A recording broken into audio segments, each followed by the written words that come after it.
O nosso repórter Mário Almeida, ele conversou com a Conceição Gomes, ela que é presidente, portanto, da Bacia Hidrográfica do Vale do Curu. Ela fala aqui ao nosso Jornal Integração sobre a situação hídrica dos reservatórios aqui dos municípios que compreendem, portanto, o Vale do Curu. Nos últimos dias foi realizada, portanto, uma reunião para deliberar acerca da vazão emergencial para alguns reservatórios devido, portanto, às condições críticas. Felizmente nós temos aqui o nosso reservatório, João Lira Magalhães, o Ipuzinho, numa situação muito boa, sangrou agora recentemente, mais uma vez.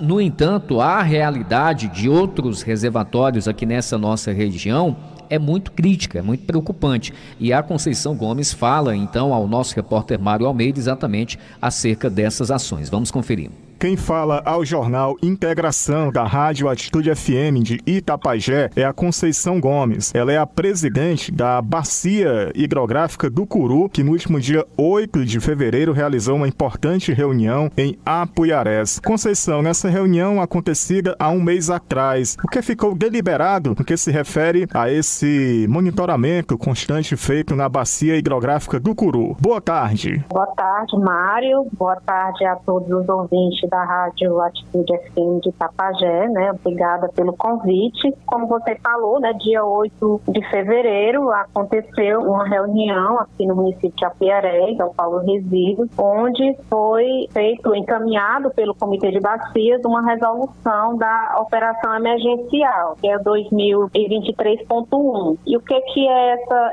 vazão emergencial? A vazão emergencial, ela é para atender prioritariamente o abastecimento humano e a sedentação animal, prioritariamente atender a questão dos animais e também o consumo humano, Infelizmente, nesse momento, nós não temos água suficiente na nossa bacia para que a gente pudesse deliberar por uma vazão, digamos assim, para a produção, irrigação, nesse momento, pela quantidade de água que nós temos, também como a gente está aguardando as chuvas, da quadra chuvosa, a gente fez essa deliberação que foi transformada em uma resolução aqui para a Bacia do Curu. Conceição, apesar de açudes da nossa região, da Bacia do Curu, alguns já estarem sangrando, como é o caso do açude de Itapajé, também ele segue com essa mesma medida com relação à vazão deliberada nessa reunião? Sim, todos os açudes foram deliberados a questão da vazão emergencial e também a questão do açude de Itapajé,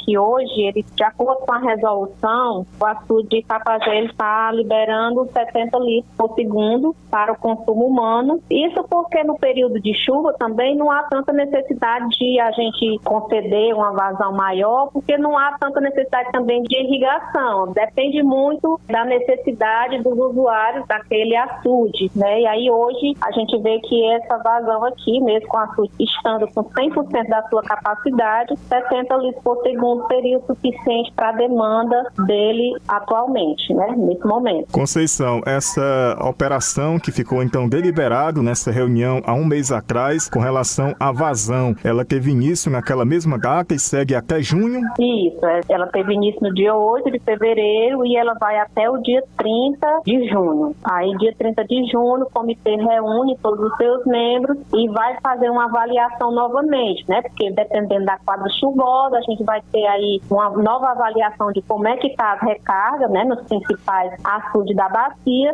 e a partir daí, de acordo com a demanda que vem dos usuários, aí será feita uma nova deliberação. Conceição, conforme o acompanhamento hidrográfico que o comitê faz em cada um dos açudes que compõem essa bacia, os açudes, na sua maioria, estão em uma situação crítica ou uma situação menos preocupante? Infelizmente, a sua grande maioria está em situação crítica. O açude que está em melhor condição realmente é o Itapajé. E aí eu tenho aqui algumas informações que eu posso estar passando também. Castoré, por exemplo, está numa situação confortável, Hoje ele está com 35%, um pouco mais de 35% da sua capacidade. O açude de Esterro lá de Caridade está com 22%. O açude de Escuridão lá de Canindé, ele está com 24%. Nós temos o Frios também está numa situação muito confortável, que é de Umirim, ele está com 72% da sua capacidade. Em contrapartida, a gente tem aqui o General Sampaio, que hoje atende praticamente 5 municípios mais top, que está com apenas 8% da sua capacidade. E aí vem também a questão do Pentecoste, que hoje está com pouco mais de 8,34% só da sua capacidade também. E tem outros demais açudes da região de Canindé que estão praticamente secos. Tejetuoca está mais ou menos, está com 33%, mas também é um açude menor, né? Os açudes maiores da nossa bacia aqui, que é Pentecoste e General Sampaio, são os dois que estão numa situação bem mais crítica, né? Porque 8% só da sua capacidade, olhando para a dimensão que é cada um desses reservatórios, então para nós é muito pouco e a gente fica aqui pedindo a Deus que mande chuva para a gente ter uma boa recarga para ver se a gente melhora essa situação que já vem se agravando desde o ano passado, que a gente já vem nessa condição de ter água, principalmente para o consumo humano, e infelizmente isso prejudica, né, a produção, o pessoal que produz com o sistema de irrigação. Além desses açudes que você citou, citando também a questão da capacidade de recarga atual, quantos açudes aqui no Vale do Curu, o Comitê da Bacia Hidrográfica Local, ele monitora? Pronto, hoje nós temos 14 açudes atualmente monitorados pela COGÉ e acompanhados pelo Comitê de Bacia do Curu. Conceição, para que o nosso público ouvinte possa entender, o Comitê de Bacia Hidrográfica do Curu, ele é um comitê ligado ao escritório regional da COGÉ? Ele é ligado à gerência regional, né? Na verdade, assim, o Comitê do Curu hoje, ele tem a sua característica, cada comitê tem a sua característica, né? A quantidade de membros. Olhando aqui para o Comitê do Curu, são 15 municípios que fazem parte desse comitê e são 50 instituições que têm assento nesse comitê, mas a gerência de Pentecoste é quem dá digamos, uma assistência, né? Quem é o nosso parceiro mais próximo quando se diz respeito à questão da gestão das águas é a gerência da COGÉ aqui de Pentecoste. Então, são várias gerências no estado do Ceará, da COGÉ, e aqui nos acompanha, né, e dá um suporte e que a gente tem essa parceria mais próxima, porque eles têm toda a equipe técnica que estão em campo, que estão fazendo os monitoramentos, nos dando as informações bem precisas para que o comitê tenha assim, autonomia e o conhecimento necessário para tomar as decisões de acordo com o que realmente a gente acha que é importante e também com responsabilidade, porque às vezes a gente tem uma necessidade, tem município que tem uma necessidade de uma liberação bem maior para atender todas as necessidades que a gente tem naquele momento. Só que aí a gente precisa levar em consideração o que nós temos e fazer essa deliberação de acordo com, né, com o pé no chão, com responsabilidade, para que a gente não avance demais e de repente a gente faça uma deliberação sem consciência e sem levar em consideração os fatos e lá em seguida a gente tem um prejuízo maior. Conceição, você foi eleita presidente do Comitê de Bacia Hidrográfica do Curu agora recentemente, não é? E o seu mandato vai até quando? Fui eleita agora no dia 28 de fevereiro, né? Agora recente. E aí, assim, para mim é um orgulho, né? Um motivo de alegria também. São 25 anos de existência do Comitê de Bacia do Curu. E aí, assim, o Comitê do Curu, ele é um comitê referente, inclusive no estado do Ceará. Ele foi o primeiro comitê a ser constituído. E durante esses 25 anos, o comitê sempre teve à frente como presidente os homens, né? E aí agora a gente assumiu uma mulher na presidência do comitê. Então isso tem uma simbologia muito importante também para nós mulheres. E aí o mandato será de 2 anos. Estaremos até fevereiro de 2025. Conceição, parabéns pela sua nomeação como nova presidente do Comitê da Bacia Hidrográfica do Curu. Bom trabalho e também aproveito a ocasião para agradecer a sua atenção com a nossa reportagem e algo mais que queira acrescentar, fique à vontade. Eu que agradeço pelo convite e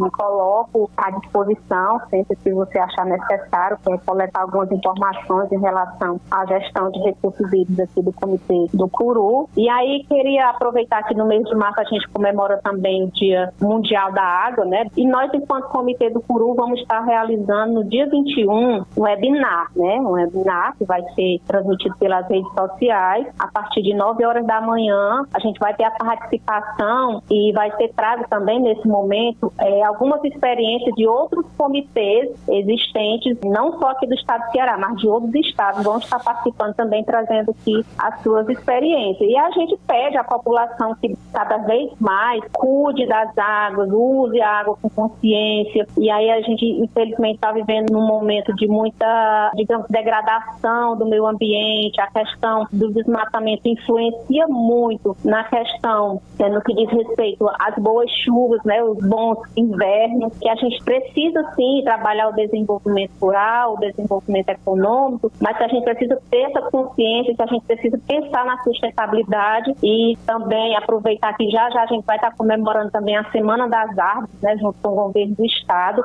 onde vem com um tema muito importante, trazendo qual a importância das árvores na questão climática, né, e aí a gente vê que tem tudo a ver. Então é pedir às pessoas para preservarem mais, se precisar desmatar, que lembre de repor, né, não custa nada você de vez em quando estar plantando uma mudinha lá, que vai fazer toda a diferença na questão também das águas, que as árvores ajudam a trazer chuva, e trazendo chuva a gente tem água nos nossos reservatórios, e o que a gente tem, a gente precisa usar com consciência, né, usar com zelo. De fato, a gente, um tempo atrás, a gente achava que a água era um bem que nunca se esgotava, né, e aí hoje já está mais do que claro que a água é um bem, mas ela é esgotável, então todo mundo precisa cuidar desse bem, porque sem água não tem vida, né, então é de suma importância que a gente tenha esse cuidado com as nossas águas. E o mais é agradecer, deixar um abraço para você e para todos os ouvintes. Da redação para o Jornal Integração, repórter Mário Almeida.